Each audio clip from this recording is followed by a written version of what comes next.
This is Laurie Moore-Moore with Texas Brave and Strong, tidbits of Texas history you never learned in school. Today's topic, the legendary XIT Ranch. In the previous podcast, I talked about how the Texas State Capitol building in Austin was financed by raising funds through the sale of 3,050,000 acres of vacant land in the Panhandle of Texas. The land purchase was conducted by a Chicago firm which created the Capitol Syndicate. The syndicate paid $3,224,593.45 to purchase the land in 1882. An immediate decision was made to use the land for cattle ranching until they could see an opportunity to break it into parcels for sale. This podcast looks at the famous ranch that grew out of that decision, the legendary XIT 10 in Texas Ranch. To fund the new ranch's development, one of the Capitol Syndicate's major investors, John V. Farwell, traveled to England, set up the Capitol Freehold Land and Investment Company of London, and sold bonds to wealthy British investors.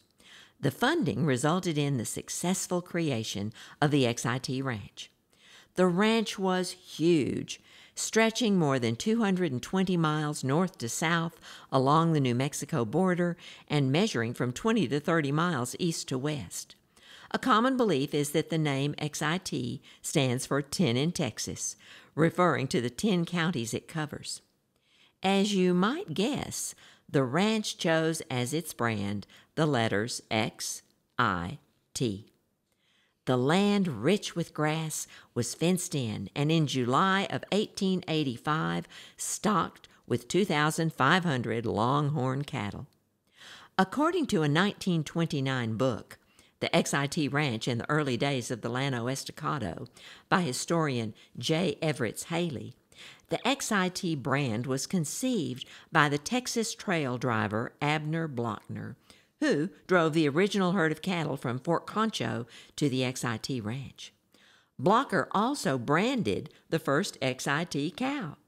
According to Haley, she was not an animal of high pedigree, but a longhorn from South Texas. Her color, gauntness, and perversity were historic. To run the Mammoth Ranch, Farwell hired Colonel Burton Harvey Barbecue Campbell of Wichita, Kansas, as general manager. Campbell's barbecue nickname came from a cattle brand he used at his ranch along the Kansas-Oklahoma border on land rented from the Cherokee, a bar with the letters B and Q below it. Now, if you think of Texas cowhands as rough and rowdy, ranch manager Campbell had other ideas for the XIT. He published a booklet with a list of 22 rules aimed at creating well-behaved cowpunchers. And there were a lot of cowpunchers. 150 cowboys rode 1,000 horses and branded 35 cows during 1 year on the ranch.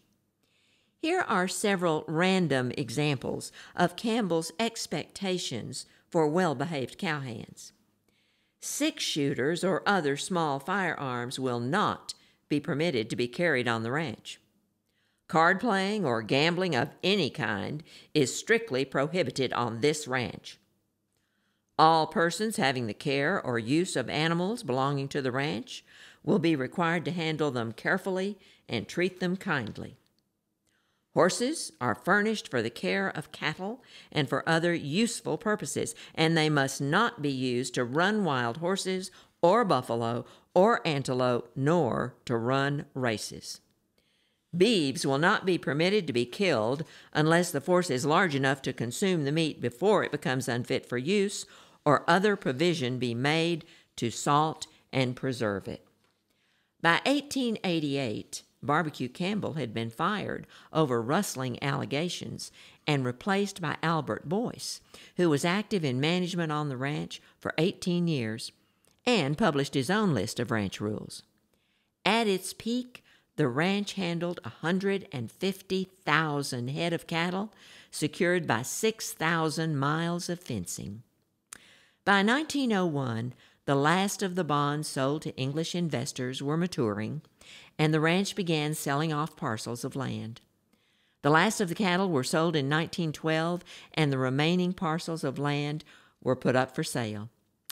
The XIT ranch faded into legend. However, today the legendary XIT ranch is back. Drew Knowles, the great-grandson of investor John V. Farwell, and Knowles' wife, have brought the XIT ranch back to life. The ranch now breeds quarter horses and 100% grass-fed Black Angus and American Wagyu cattle on XIT land in southern Colorado and on some of the original XIT Texas Panhandle land near Channing. According to their website, the ranch keeps with age-old traditions of roping calves and dragging them to the fire for branding. This is an important way for the XIT to preserve our heritage and to pass it on to the next generation.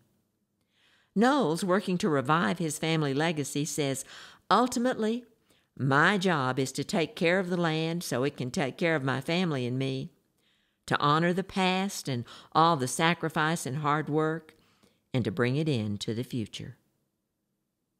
To learn more about the historic XIT ranch, consider visiting the XIT Museum and famous Empty Saddles Monument, both in Dalhart, Texas. Dalhart is also the site of the annual XIT Rodeo and Reunion, usually held in late July or early August. Ride 'em, cowboys. You'll find a restored XIT General Ranch office in Channing, Texas. And the Panhandle Plains Historical Museum keeps memories alive with thousands of XIT ranch records. You'll find the museum on the grounds of West Texas A&M University in Canyon, Texas. This has been Laurie Moore-Moore with Texas Brave and Strong. If you enjoy the podcast, why not subscribe and receive notifications of the twice-a-month Texas Brave and Strong podcasts. Thanks for listening. Y'all come back.